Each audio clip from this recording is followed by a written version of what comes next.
الحمد لله رب العالمين والصلاة والسلام على سيد الأنبياء والمرسلين أما بعد فأعوذ بالله من الشيطان الرجيم بسم الله الرحمن الرحیم۔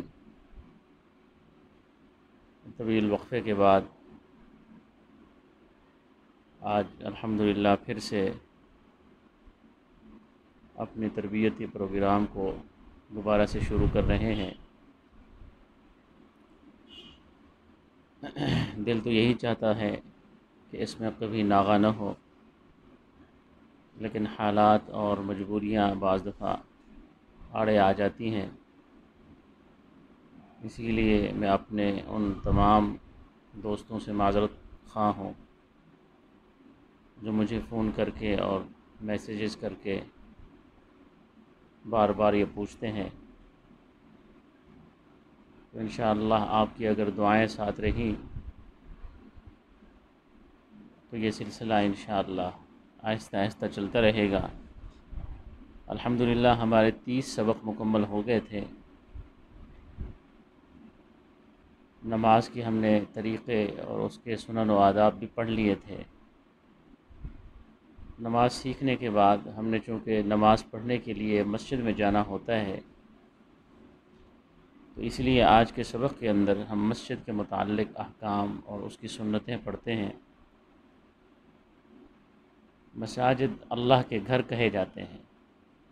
یوں تو اللہ تبارک و تعالی نے مسلمانوں کے لیے پورے روئے زمین کو عبادت کے لیے عبادت کی اجازت دے دی ہے کہ ہم جہاں چاہیں، اگر وہ جگہ پاک ہو تو ہم نماز پڑھ سکتے ہیں۔ لیکن پھر اللہ تبارک و تعالی نے مسجدوں کو ایک خاص عظمت بخشی کہ انہیں اپنا خاص گھر قرار دیا۔ اور ظاہر سی بات ہے، جب کوئی آدمی کسی چیز کو اپنا مخصوص مقام بنا لے، پھر اس مخصوص مقام کے کچھ آداب اور ضرور ہوا کرتے ہیں۔ پھر اللہ تبارک و تعالی نے مساجد میں مسلمانوں کو 5 مرتبہ اکٹھا ہونے کا بھی حکم فرمایا۔ جماعت کے ساتھ نماز پڑھنا، جس طرح کہ میں نے پہلے بھی بتایا، بہت سارے ائمہ کے نزدیک فرض کا درجہ رکھتا ہے، اور بعض کے نزدیک واجب کا درجہ رکھتی ہے، اور بعض کے نزدیک سنت مؤکدہ ہے، اور بعض کے نزدیک فرض کفایہ ہے۔ بہرحال جو بھی ہو، اس کی بہت ساری حکمتیں ہیں۔ ان حکمتوں پر بھی میں نے بہت مرتبہ سوشل میڈیا پر بھی کچھ تحریریں لکھیں، اور میرے خیال میں ہمارے پچھلے اسباق میں بھی کچھ باتیں ایسی گزری ہیں جس میں نماز جماعت کے ساتھ جب ہم مسجد میں پڑھتے ہیں اس کی کیا حکمتیں ہیں۔ مسلمان کا مسلمانوں کے ساتھ آپس میں ملنا جلنا ہوتا ہے، ایک دوسرے کے ساتھ تعلق بنتا ہے، اور پھر ایک اچھی صحبت میسر آتی ہے۔ جب انسان مل جل کر کوئی کام کر رہا ہو تو ایک دوسرے کو سیکھنے اور سکھانے کا بھی موقع ملتا ہے۔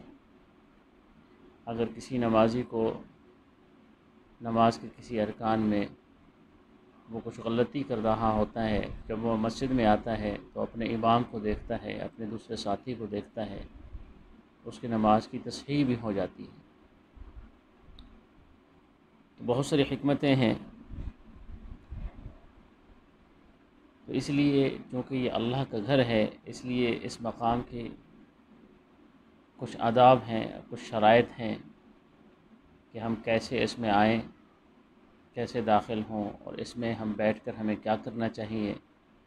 تو آج کے سبق کے اندر ہم یہی پڑھتے ہیں۔ سب سے پہلے مسجد میں داخل ہونے کی سنتیں۔ مسجد میں پہلے دایاں پاؤں جوتے سے نکال کر جوتے کے اوپر رکھیں، پھر اس کے بعد بایاں پاؤں نکالیں، لیکن مسجد کے اندر آپ نے دایاں پاؤں داخل کرنا ہے۔ بسم اللہ الرحمن الرحیم پڑھیں، پھر اس کے بعد درود شریف پڑھ لیں، الصلاۃ والسلام علی رسول اللہ، پھر اس کے بعد یہ دعا پڑھیں، اللہم افتح لی ابواب رحمتک، اے اللہ تو میرے لیے رحمتوں کے دروازوں کو کھول دے۔ تو اللہ تبارک و تعالی نے مسلمانوں کو ہر عمل کرنے کے بعد، ہر عمل کرنے سے پہلے دعا کا حکم فرمایا ہے۔ اس سے معلوم ہوتا ہے کہ دین اسلام میں دعا کی کتنی اہمیت ہے، کہ ہر کام ہم اللہ سے جب انسان مانگتا ہے تو دو چیزیں پیدا ہوتی ہیں، ایک اس کا تعلق اپنے رب سے قائم رہتا ہے، اور دوسرا عاجزی اور انکساری بھی رہتی ہے، یعنی کہ یہ احساس انسان کے دل میں ہمیشہ باقی رہتا ہے کہ میں محتاج ہوں، اور اللہ جو ہے وہ ہر قسم کی محتاجی سے پاک ہے اور وہی میری مدد کر سکتا ہے۔ تو اسی لیے ہر موقع پر اللہ تبارک و تعالی نے مسلمانوں کو دعا کرنے کا حکم فرمایا، اور حضور اقدس صلی اللہ علیہ وسلم کے ذریعے ہمیں تعلیم دی۔ تو جب مسجد میں ہم داخل ہوں تو اللہم افتح لی ابواب رحمتک یہ پڑھیں، پھر اس کے بعد اعتکاف کی نیت کر لیں۔ آپ جانتے ہیں مسجد میں بہت سارے امور ایسے ہیں، جس طرح کہ ہم آگے پڑھیں گے، وہ ممنوع ہیں، لیکن جب انسان اعتکاف کی نیت کر لیتا ہے تو چند ایک امور ایسے ہیں جن کی پھر اجازت ہو جاتی ہے۔ پھر اس کے علاوہ اور حکمت یہ بھی ہے کہ اس سے مسجد میں گزرا ہوا ہر لمحہ وہ انسان کا عبادت بن جاتا ہے، اور مسجد میں آنے کے وقت گھر سے وضو بنا کر آئیں اور نماز کی نیت سے آئیں، اور قدم بھی اپنے قدرے چھوٹے چھوٹے رکھیں، کیونکہ حدیث شریف میں آتا ہے کہ یہ نشان قدم انسان کے لکھے جاتے ہیں اور ہر قدم پر ثواب ملتا ہے۔ انشاءاللہ ہم کل کے درس میں، کل کے سبق میں آگے مزید پڑھیں گے، اس کے آداب بھی پڑھیں گے، اس کے مکروہات بھی پڑھیں گے، اور اس کی باہر نکلنے کی سنتیں ہیں وہ بھی پڑھیں گے۔ دعا کریں اللہ تبارک و تعالی ہمارے اس سلسلے کو ہم سب کے لیے، ہم سب پر عمل کرنے کی توفیق عطا فرمائے، پھر ہمارے لیے اسے ذخیرہ آخرت بنائے۔ وآخر دعوانا الحمد للہ رب العالمین۔